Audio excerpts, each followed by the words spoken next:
Selamat pagi Bapak Ibu yang Tuhan Yesus kasihi. Syukur hanya kepada Tuhan kalau pagi hari ini Gema Kabar Baik menyapa kita. Hadir kembali di tengah kita. Gema Kabar Baik menyapa kita didasarkan atas Ibrani pasalnya yang ke-10. Ibrani 10 ayat 1 sampai dengan ayatnya yang ke-18. Berkaitan dengan persembahan yang sempurna. Dibacakan ayatnya yang ke-14 demikian. Sebab oleh satu korban saja, Ia, Kristus, telah menyempurnakan untuk selama-lamanya mereka yang Ia kuduskan. Dari ayat firman Tuhan ini, maka Gema Kabar Baik menyapa kita didasarkan atas santapan harian edisi Sabtu 21 Juni 2025 diberi judul Pengampunan Sempurna. Pengampunan Sempurna. Bapak Ibu Saudara yang Tuhan Yesus kasihi, Kitab Ibrani menyandingkan ketidakefektifan sistem kurban perjanjian lama dengan kurban Kristus yang tuntas dan sempurna. Kurban perjanjian lama perlu terus diulang karena hakikat keterbatasan manusia yang perlu terus diingatkan akan dosanya. Kurban perjanjian lama mengingatkan manusia kepada keberadaannya, namun tidak dapat membawa manusia berdamai dengan Allah. Sementara itu, kurban Kristus bersifat tunggal dan sempurna, serta mampu mencapai penebusan dosa secara lengkap dan permanen. Inilah penggenapan kehendak Allah yang menandai penetapan perjanjian baru.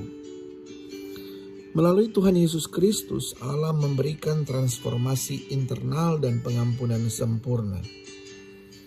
Mereka yang percaya kepada karya dan anugerah Kristus akan mengalami pengampunan dosa dan pemulihan hubungan secara permanen dengan Allah yang dimeteraikan melalui kesaksian Roh Kudus dalam hati kita. Maka setiap kali kita merayakan Natal dan Paskah, kita diingatkan kepada dua hal, yaitu kepedulian Allah yang hendak menyelesaikan dosa dan tindakan Allah membawa manusia kembali kepada relasi dengan Allah sebagaimana maksud penciptaan manusia. Bapak Ibu Saudara, kurban Kristus memberi kita kehidupan yang ditandai dengan keyakinan bahwa dosa-dosa kita telah sepenuhnya diampuni. Kebenaran ini memberi kita pola pikir dan pola hidup yang baru yang diarahkan hanya bagi kemuliaan Allah. Saudara, Tuhan Yesus telah memberikan pengorbanan yang sempurna. Hal ini membuat kita meyakini dengan sungguh pengampunan dan kasih karunia Allah. Dengan demikian, kita tidak lagi hidup dalam dosa sebagaimana kita telah dikuduskan melalui kurban Kristus. Bersyukurlah karena kita dipanggil untuk hidup dalam kekudusan dan meninggalkan pola hidup lama yang penuh dosa.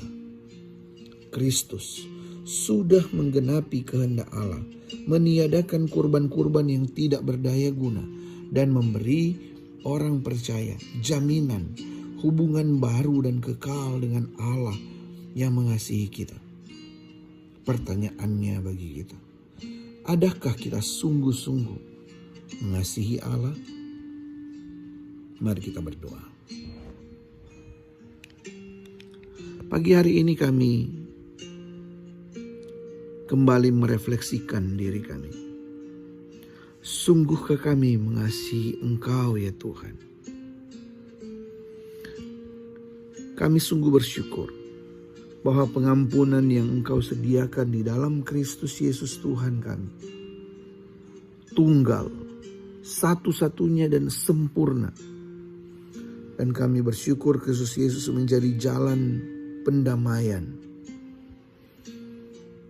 relasi kami yang rusak karena dosa dengan Engkau. Terima kasih untuk kurban yang sempurna melalui Yesus Kristus yang menguduskan dan membenarkan kami. Kami sungguh bersyukur. Tolonglah kami ya Tuhan untuk sungguh-sungguh menghidupi panggilan kami. Hidup dalam kekudusan dan meninggalkan pola hidup lama yang penuh dosa. Karena kami sebenarnya sesungguhnya sudah ada merupakan ciptaan baru di dalam Engkau. Tolong kami ya Tuhan untuk hidup sungguh-sungguh mengasihi Engkau dengan mengejar kekudusan hidup. Di dalam dan demi nama Tuhan Yesus Kristus, kami berdoa dan bersyukur. Amin. Bapak Ibu yang Tuhan Yesus kasihi, bersyukurlah untuk anugerah Tuhan yang besar dalam kehidupan kita, yang menganugerahkan pengampunan sempurna dan mendamaikan kita dengan Allah. Selamat pagi, selamat beraktivitas. Tuhan Yesus memberkati. Shalom.